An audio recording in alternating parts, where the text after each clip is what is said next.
여러분 안녕하십니까? 자, 오늘은 눈에 활력을 더해줄 눈에 좋은 음식. 자, 이렇게 음식 얘기할 때는 좀 밝고 건강하게 좀 이런 기분으로 한번 또 해보겠습니다. 너무너무 궁금해 하세요. 예. 뭐 병원에 하루에 뭐 한 200명 오신다 그러면 그 중에 10명은 꼭 물어보는 질문. 토, BBB 영양제 먹어야 됩니까? 라고 물어보세요. 예, 다 물어보시는데 드시는 거에 대해서 이렇게 반대하지 않습니다. 예, 눈 영양제 드셔도 되고요. 상표가 아닌 성분에 대해서는 말씀드려도 되니까 여러분들 대부분 루테인 드시지 않나요? 예, 아마 다 드실걸요? 예, 루테인, 지아잔틴 이런 거 다 아시지 않습니까? 눈에 굉장히 좋은 영양소 맞습니다. 그래서 눈 영양제로 루테인 드시는 거 저는 찬성합니다.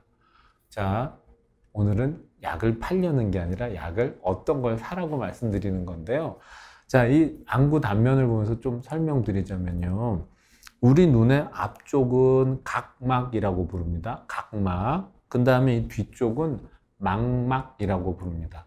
근데 이 눈의 뒷부분, 망막이라고 하는 곳은요, 뭐 예전 카메라로 치면 필름에 해당하는 부분이거든요. 그래서 앞쪽에서 빛이 들어온 다음에 이 뒤에서 상을 맺는 곳인데, 자, 이 뒤쪽에 상이 맺어지면 여기에서는 뭔가 엄청난 일이 일어납니다. 앞에서 들어온 빛이 머리로 들어가기 위한 전기로 바뀌는 부분이 여기입니다. 예. 눈이 하는 정말 중요한 기능은 보는 것인데요. 보는 것의 핵심은 빛을 전기로 바꿔주는 겁니다. 예. 자, 빛을 전기로 바꿔주는 중요한 역할을 하는 곳이 망막이고요. 거기에는 굉장히 많은 세포들과 영양소와 이런 것들이 엄청난 스피드로 일을 하고 있는 것이죠. 새로 나온 핸드폰, 스마트폰 나오면요, 뭐 몇만 화소, 요새는 뭐 1억 화소도 있더라고요. 그런 화소를 가지고 경쟁을 하지 않습니까? 그 화소라고 하는 개념이 뭐냐면 이 망막에 얼마나 작은 단위의 빛까지 전기 신호로 명확하게 바꿔서 구별해낼 수 있느냐라는 그런 개념이거든요. 그런데 지금까지 나와 있는 어떤 카메라도 눈만큼 정확하게 찍을 수는 없고요. 자, 그럼에도 불구하고 여러분들 중에 많은 분들은 스마트폰이 없으면 책을 보기가 어려우신 분들도 있으실 거예요. 스마트폰의 돋보기 기능을 확대를 해갖고 이렇게 놓고 보시는 분들도 많이 있으실 거고, 나 왜 이렇게 침침하지? 하는 분들도 많이 있으실 텐데, 우리 눈이 기본적으로 갖고 있는 수명이 있기 때문에 그렇습니다. 무슨 얘기야 하실 텐데, 기본적으로 눈 뒤쪽에 있는 신경세포층과 그 친구들이 이어져서 만들어진 이 시신경 다발들은요, 한 200년 정도 쓸 수 있는 그런 정도의 분량입니다. 이렇게 생각하시면 돼요. 케이크에 초를 꽂는데 처음에 한 200개 정도를 쫙 꽂아놓고 불을 켰다고 생각을 해보면, 그러면 웬만큼 바람이 불어도 절대 꺼지지 않아요. 그렇겠죠. 양초 200자루가 한꺼번에 불이 딱 붙어 있으면 얼마나 큰 불이겠습니까?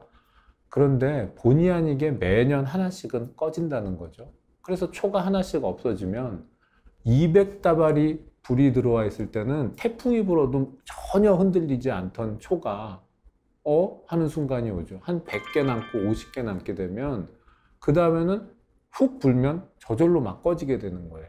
우리가 해야 되는 일은 매년 하나씩 하나씩 꺼져가는 그 촛불을 막으려고 할 수는 없습니다. 노화는 막을 수 없어요. 단 관리, 안정적으로 관리해서 늦추는 것이고, 다른 위험 요인으로 해서 원치 않게 촛불이 꺼지는 거는 막아봐야겠다라는 거죠. 그런 차원에서 이 시신경 망막 쪽에 제일 좋은 영양소가 뭐냐? 글쎄요, 너무 많죠. 너무 많은데 비타민 A는 눈에 엄청나게 중요한 영양 성분이에요. 예. 자, 근데 비타민 A가 하는 제일 중요한 역할은 뭐냐면 이 빛이 전기 신호로 바뀌는 과정에서 일종의 윤활유 작용 같은 걸 해줍니다. 아주 중요한 거예요. 저는 이거를 이제 야구 포수 글러브라고 자주 표현하는데, 공을 받기 위해선 글러브를 이렇게 벌리고 공이 탁 들어오면 오므려야 되죠. 글러브가 가만히 똑같은 모양으로 있으면 절대 공을 제대로 받을 수가 없어요. 다 튕겨 나가겠죠. 빛이라고 하는 건 야구공처럼 날라 들어오는 하나의 입자인데 이거를 그때그때 적절한 타이밍에 닫았다가 그 다음엔 어떻게 해요? 가만히만 있으면 다음 공을 못 받겠죠? 빨리 벌려서 이 공을 옆으로 치우고 또 받아야 하거든요. 자, 이렇게 모양을 바꾸게 하는 데 있어서 제일 중요한 일종의 윤활유 같이 작동하는 것, 그게 비타민 A 성분이에요. 그래서 비타민 A는 사실 중요합니다. 그리고 비타민 A가 만약 우리 몸에 너무너무 부족하다면 어두운 데서 빛을 잘 보기 어렵죠. 물론 밝은 데서 보는 것도 어려울 겁니다. 근데 예전에는 1960년대 정도까지만 하더라도 정말 우리가 영양 결핍에 어떤 어려움이 있었기 때문에 춘궁기도 겪고 보릿고개도 겪던 그런 시대니까 그때는 먹고 살 게 없고 그래서 살다 보니 부족해서 야맹증까지 오던 시기가 있었다는 거죠. 자, 지금은 그 정도는 아닌데 근데 이 비타민 A가 없으면 야맹증만 오는 게 아니라 사실 이 안구건조증도 굉장히 많이 옵니다. 글쎄요, 현실에서 봤을 때는 저는 그게 더 문제인 것 같아요. 비타민 A가 부족하면 눈물이 충분히 좋게 만들어지지 않거든요. 수분이 부족한 게 아니라 눈물이 금방금방 증발하는 약간 허당 눈물이 됩니다. 허당 눈물이 되면 끝없이 눈이 마르고 눈물이 말라서 눈이 따갑고 자극이 되니까 눈물은 더 나오죠. 예, 근데 또 증발을 하는 거죠. 아, 이거 진짜 갑갑한 노릇이에요. 그러면 어떻게 되냐? 눈물이 줄줄 흘러서 여기가 짓물렀는데 안과를 갔더니 안구건조증이라고 합니다. 아니 무슨 소리야? 눈물이 이렇게 많이 나서 나 여기 짓물렀다고요. 근데 왜 눈물이 건조하다고 하면서 또 눈물약을 넣으라는 거지? 황당한 일이 벌어지는 거죠.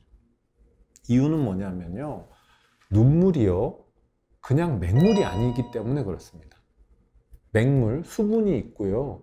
그 수분에다가 점액질이 약간 섞입니다.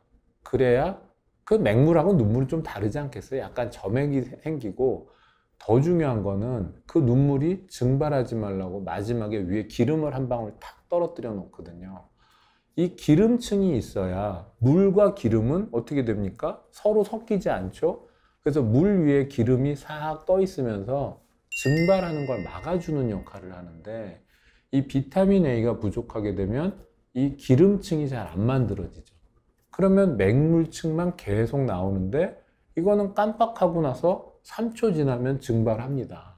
그래서 요즘은 비타민 A 같은 것들을 잘 이렇게 영양제로도 만들어서 나와 있는 걸 드시면 어쨌건 안구건조증도 좀 개선이 되는 그런 효과도 있고 또 이 뒤쪽 시신경 망막 쪽에서 야간 시력이라든지 이런 데 도움이 되는 그런 효과를 누리실 수 있는데 그런 비타민들이 여러 가지가 섞여 있는 것 중에 루테인도 한 가지 성분인 거예요.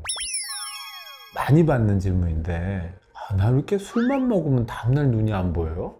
네, 이렇게 물어보시는 분들 굉장히 많거든요. 네, 그럼 되게 제가 말씀드리는 대답은 저도 그렇습니다. 뭐 이렇게 얘기하죠. 네, 이건 병은 아닙니다. 근데 왜 그러느냐? 자, 한번 생각을 해볼 필요가 있는데요. 술을 마신다라고 하면 실제로는 술만 마시진 않겠죠. 안주라는 걸 먹지 않습니까? 근데 안주를 아주 즐겁게 많이 드시면서 술을 드시면 술 마신 다음날엔 꼭 몸이 많이 붓습니다. 자, 그럼 우리 몸에서 제일 많이 붓는 곳이 어디일까요?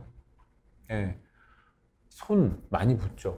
예, 그 다음에 발도 많이 붓죠. 예, 근데 제일 많이 붓는 곳은요, 예, 눈꺼풀입니다. 눈꺼풀은 정말 많이 붓고요. 눈꺼풀이 부으면 그대로 보입니다. 있던 쌍꺼풀이 없어질 정도로 많이 붓기도 하지 않습니까? 자, 그래서 눈꺼풀이 부으면 자, 어떤 현상이 나타나느냐? 눈꺼풀은 쉬지 않고 우리 눈 표면을 이렇게 감싸면서 눈물을 적셔주는 그런 기관인데 이게 빡빡해지겠죠. 예, 이 사이에서 부드럽게 지나가야 되는데 퉁퉁 부은 눈꺼풀이 누르면서 지나가면 눈꺼풀에 의해서 눌린 각막이 모양이 바뀌겠죠. 동글동글한데 눌리면 약간 계란형이 되죠. 그럴 때는 난시라는 게 생깁니다. 뭔가 하나가 있으면 그 옆에 하나가 더 있어서 흔들려 보이는 현상. 어지러울 난자, 난시가 나타나는 거죠. 자, 그럼 이런 난시 현상이 생기지 않도록 눈꺼풀이 좀 덜 붓게 하려면 어떻게 하는 게 좋으냐? 예, 덜 짜게 드시는 거예요. 예, 그러니까 술을 마시거나 할 때 안주를 안 드실 수는 없고, 근데 덜 짜게. 근데 덜 짜게라고 하는 거는 굉장히 어려운데, 자, 여기서 이제 한 가지 안과적으로 재밌는 거 하나만 더 말씀드리고 요거 넘어가려고 하는데요. 자, 이 매운 음식 먹으면 예, 눈물 나시는 분들 많이 있죠. 신기하지 않나요? 예. 왜 매운 거를 드시면 눈물이 나느냐면요. 입, 천장, 혓바닥 이런 데에는 맛을 느끼는 여러 개의 감각, 세포, 수용체들이 있습니다. 그 중에 이 매운 음식에서 나오는 이 통증? 그쵸. 이거 통증으로 느끼는 겁니다. 그래서 매운맛이라고 하는 건 정확하게 말하면 짠맛이 많이 들어가면서 통증을 느끼게 만드는 맛이에요. 예. 즉, 짜고 뜨겁고 아프다라고 하는 게 우리 혀와 뇌가 느끼는 매운맛의 성분입니다. 그러다 보니 자, 아 뜨거 라고 했을 때는 일어나는 반응들이 있겠죠. 열을 식혀야 되기 때문에 우리 몸의 모든 구멍을 열고 물을 뿜어내죠. 땀도 나고 콧물도 나고 눈물도 나는 겁니다. 그래서 안과 의사 입장에서는 매운맛은 그닥 권하고 싶지 않네요. 예. 자, 이 부분은 나중에 아마 여러 번 다른 또 이런 이 건강관리 프로그램에서 계속 다뤄져야 하지 않을까라고 생각이 되고요. 여러분들이 너무 걱정해서 이것저것 찾아서 영양제품을 드시는 것은 하지 않으시는 게 제일 좋다. 예, 이걸 결론적으로 말씀드리겠습니다. 감사합니다.